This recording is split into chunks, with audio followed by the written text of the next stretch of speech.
नमस्कार मेरे विद्यार्थियों, आपकी मंगल कामना के साथ और मैं आपकी हिंदी विषय की हिंदी अध्यापिका आपका हिंदी की ई कक्षा में हार्दिक स्वागत करती हूँ।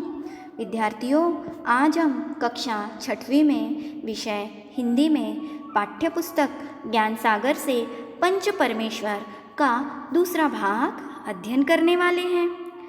पंच परमेश्वर इस पाठ के प्रथम भाग में हमने अध्ययन किए थे कि जुम्मन शेख और अलगू चौधरी बहुत पुराने मित्र थे। हिंदू मुस्लिम होते हुए भी उनके बीच में धर्म की कोई दीवार खड़ी नहीं थी।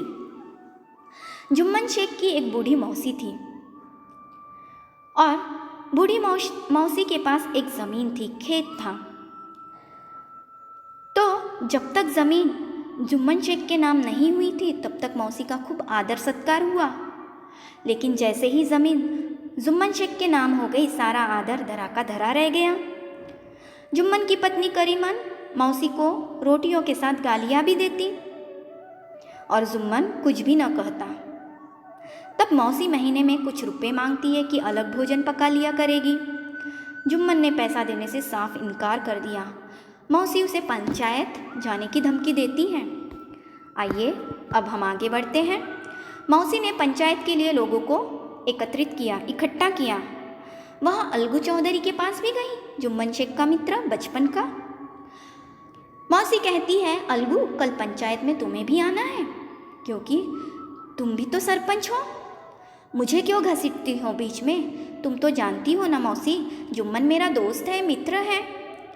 क्या दोस्ती के डर से ईमान को भूल जाओगे? क्या दोस्ती के कारण तुम अपनी इंसानियत नहीं निभाओगे, अपना कर्तव्य पूर्ण नहीं करोगे? यह सुनकर वह सचेत हो गया, जागृत हो गया। उसने मौसी से वायदा किया कि वह कल अवश्य आएगा। अगले दिन पंचायत बैठी। गांव के सारे लोग पंचायत में शामिल हुए। अलगू चौधरी भी आया। वह जुम्मन के साथ ही बैठा और वह भी जुम्मन के साथ ही बैठता है।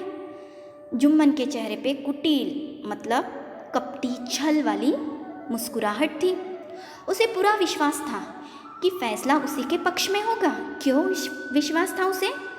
क्योंकि अलगू चौधरी भी सरपंच था, वह भी पंचायत का एक सदस्य था और उसे अपने मित्र पर पूर्ण विश्वास था कि वह मेरे ही पक्ष में फैसला करेगा।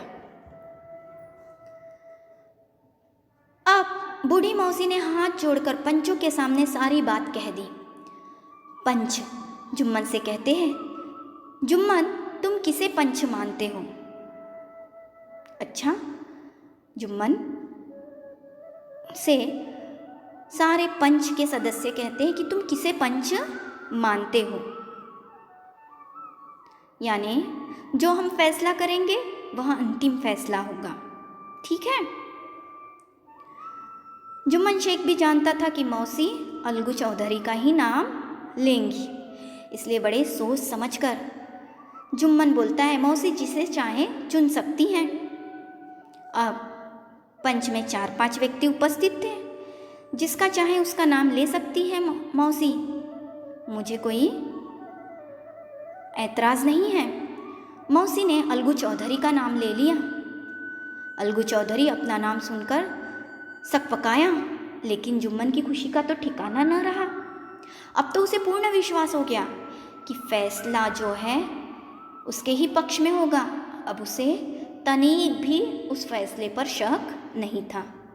देखा विद्यार्थियों, जुम्मन शेख ऐसा सोच रहा था कि फैसला उसके ही पक्ष में होगा, क्योंकि पंच में उसका मित्र अलगू चौधरी भी शामिल था। तो आइए इस पाठ का दूसरा भाग मैं यहीं पे समाप्त करती हूँ। अब जल्दी से कॉपी और पेन लीजिए। मुझे पूर्ण विश्वास है कि प्रश्न प्रथम और द्वितीय इस प्रश्न के उत्तर आपने अवश्य पूर्ण किए होंगे। अच्छा, इस पाठ के तीसरे भाग के साथ मैं आपसे पुनः मिलने आती हूँ। धन्यवाद।